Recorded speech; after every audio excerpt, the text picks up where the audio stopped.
रात के 12 बज रहे थे और जज की पत्नी अपने बेडरूम में बैठी हुई थी। वो अपने नौकर को बुलाती है। नौकर आता है और वो बोलती है बैठने के लिए और फिर उसे कहती है शराब पीने के लिए। नौकर ने कहा कि नहीं, मैडम मैं नहीं शराब पीता। तो वो कहती है कोई बात नहीं, पी लो, कोई दिक्कत की बात नहीं। मैडम के 1-2 बार प्रेस करने पे नौकर ने शराब पीना शुरू कर दिया। फिर दोनों काफ़ी शराब पीते हैं।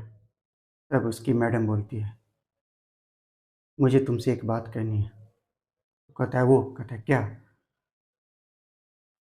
मुझे तुम बहुत अच्छे लगते हो, आज तुम मुझे खुश कर दो। ये बात सुनकर नौकर चौंक जाता है कि उसकी मैडम ये बात उसे कैसे कह रही है।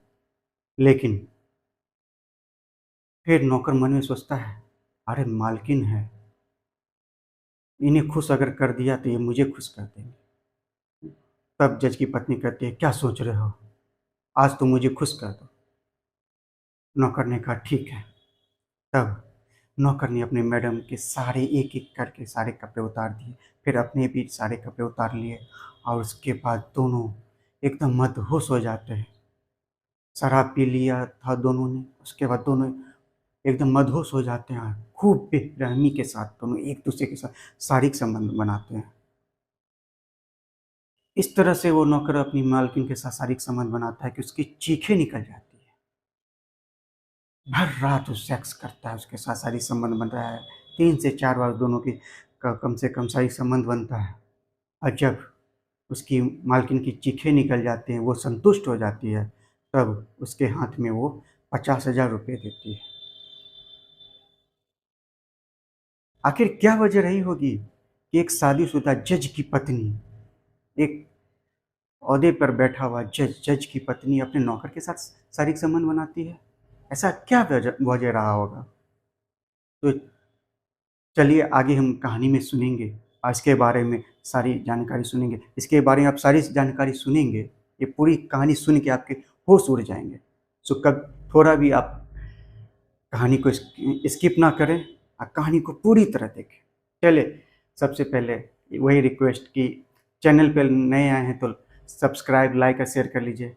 मैं प्रणय स्टोरी तक में आप सभी का स्वागत करता हूँ और सभी आप अपना प्यार हमेशा मेरे साथ देते रहे। मैं भी आपको अच्छी अच्छी सच्ची कहानी के साथ आपके साथ मिलूँगा, आपको सुनाऊँगा और सच्ची कहानी के साथ मैं आपके पास आऊँगा। चलिए कहानी की शुरुआत करते हैं। आज की कहानी है मुंबई महाराष्ट्र की। वहाँ के एक बहुत ही नामी जज होते हैं श्रीकांत। उनकी एक पत्नी होती है, 2 बच्चे होते हैं। दोनों बच्चे पढ़ाई लिखाई करने के बाद वो विदेश में सेटल हो जाते हैं। एक बेटा का नाम राकेश होता है, बेटी का नाम पूजा होता है। दोनों विदेश में सेटल हो जाते हैं। उनकी पत्नी बीमार कुछ रहती हैं, अक्सर बीमार रहती है। कुछ दिनों के बाद उनकी पत्नी का देहांत हो जाता है। फिर श्रीकांत अकेले पड़ जाते हैं।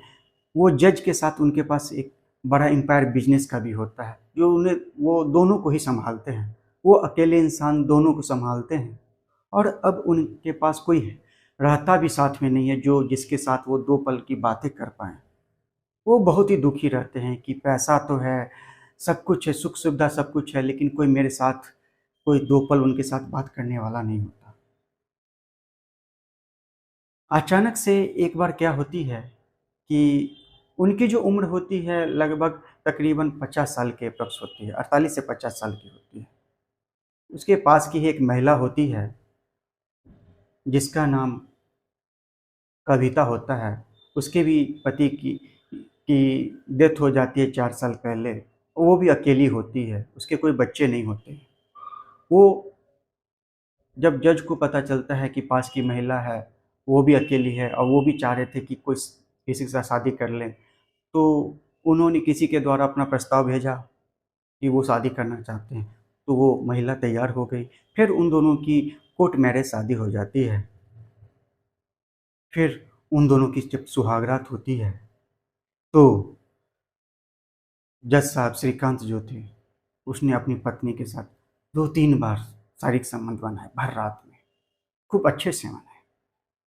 लेकिन उनकी जो पत्नी जो थी, कविता वो संतुष्ट नहीं हुई, क्योंकि इसकी सबसे बड़ी वजह थी जज साहब की एज 48 से 50 के लगभग की थी। अब कविता जो जो निहायत ही खूबसूरत थी, उसकी उम्र महज 25 साल ही थी, जो देखने से बहुत ही खूबसूरत थी। तो वो जज साहब उसे संतुष्ट नहीं कर पाते थे।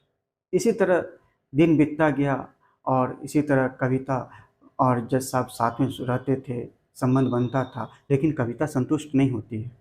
एक दिन की बात है कि जज साहब के यहाँ एक लड़का आता है, जो कि देखने में बहुत खूबसूरत हैंडसम 6 फुट का लड़का रहता है।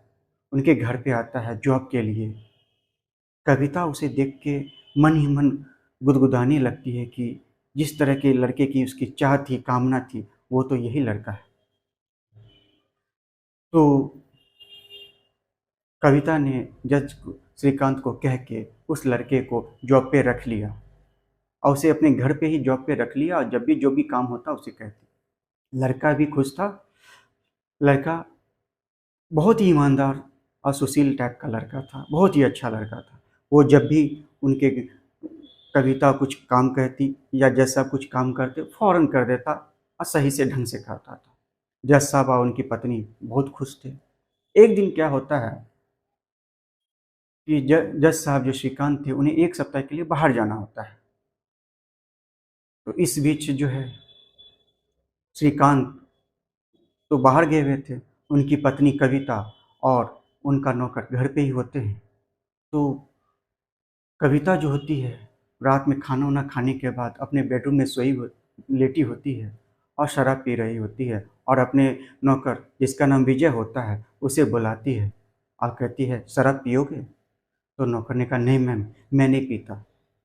तो कहते कोई बात नहीं, पी लो, थोड़ा पीने में कोई हर्ज नहीं है, इसे कोई दिक्कत नहीं है।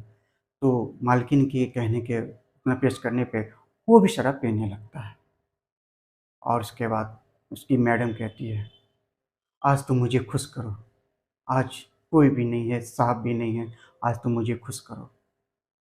तो वो कहता नहीं मैम, आप ये कैसी बातें कर रही हैं, साहब को पता चल जाए तो मेरी नौकरी चली जाएगी, मैं कहीं का नहीं रहूँगा। तो कहती है तुम घबराते क्यों हो, मैंने ही साहब को कह के तुम्हारी नौकरी लगवाई है, और तुम मुझे खुश करोगे तो तुम माला माल हो जाओगे। साहब तो सैलरी देंगे, अलग से मैं भी तुम्हें पैसे के साथ सारा कुछ दिया करूँगी। तो विजय जो था थोड़ा देर रुका, उसका मन ही मन सोचा, कहा कि अरे ये ऑफ़र तो बहुत अच्छा है, मैडम को ही खुश करना है, सर भी पैसा देंगे, मैडम भी पैसा देंगे, तो क्या चाहिए। तब विजय ने कहा ठीक है मैम।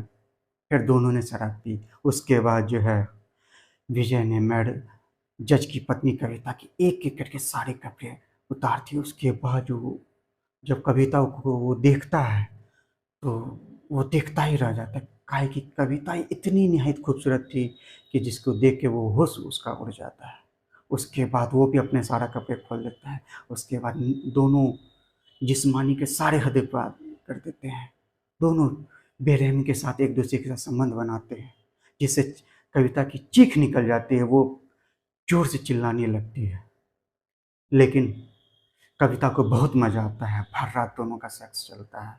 और जब कविता खुश हो जाती है तो विजय के हाथ में 50,000 रुपये देती है और वो खूब काफ़ी खुश हो जाती है। उसके बाद जो है कविता जो है सभी मॉर्निंग में फिर जज जज साहब आते हैं। उसके बाद जज साहब कविता अपना काम करते रहते हैं। इसी बीच जज साहब एक बार कहीं जाते हैं तो जज साहब देखते उनका एक एक्सीडेंट होता है, बहुत ही बेरहमी से उनका एक्सीडेंट हो जाता है, जिसमें उनकी मौत हो जाती है। अब कविता जो होती है अकेली पड़ जाती है और वो बहुत ही असहज महसूस करती है। तो जब उनके दोनों बच्चे को कविता फ़ोन करती है कि उनके पिता की है ऐसे-ऐसे मौत हो गई, तो उनके बच्चे आते हैं और उनका दाह संस्कार कर लेते हैं। सारा कुछ उनका जो काम होता है, सारा कुछ निपट जाता है। तो कविता कहते हैं तुम लोग यहीं रहो, तो वो लोग कहते हैं नहीं, हम लोग के पास इतना टाइम नहीं है, बस पिताजी का काम था, हम लोग आए हैं, फिर हम लोग चले जाएँगे। फिर वो दोनों लौट जाते हैं। इस बीच क्या होता है कि कविता और विजय ही सारा बिज़नेस सँभालते थे। अब प्रॉपर्टी तो बहुत करोड़ों की होती है। तो कविता ने विजय से कहा कि मैं तुमसे एक बात कहना चाहती हूँ, तुम मुझसे शादी कर लो, तब तुम मेरे ये सारी प्रॉपर्टी तुम्हारी भी हो जाएगा, फिर हम लोग साथ में रहेंगे, काहे कि यहाँ तो अब कोई है ही नहीं। विजय ये सुन के तो बहुत खुश हो जाता है कि वाह, क्या दिक्कत है, मैडम भी खूबसूरत जवान है और मेरी शादी हो जाए तो मेरी तो लॉटरी लग जाएगी। इस तरह से जो है विजय और कविता दोनों शादी कर लेते हैं, कोर्ट मैरिज, और उसके बाद दोनों खुश होने लगते हैं, खुशी खुशी जीवन जीने लगते हैं और अपने लाइफ में मस्त हो जाते हैं। उधर जज के जो दोनों बच्चे होते हैं वो विदेश में ही सेटल रहते हैं, वो कभी आते भी नहीं हैं, और ये दोनों यहाँ जज का पूरा प्रॉपर्टी संभालते हैं, बिजनेस को संभालते हैं और अपने जीवन में खूब खुशी खुशी रहते हैं। तो आज की कहानी यहीं पे ख़त्म होती है। मिलते हैं एक नेक्स्ट एपिसोड में। तब तक मैं आपका हम दोस्त रहने स्टोरी तक में आपका स्वागत करता हूँ, हमेशा करता रहूँगा, और आप सभी अपना प्यार बनाए रहें मेरे साथ और मेरे साथ हमेशा बने रहें। मिलते हैं नेक्स्ट एपिसोड में, तब तक मिल के लिए जय हिंद, सबा खैर, जय माता दी।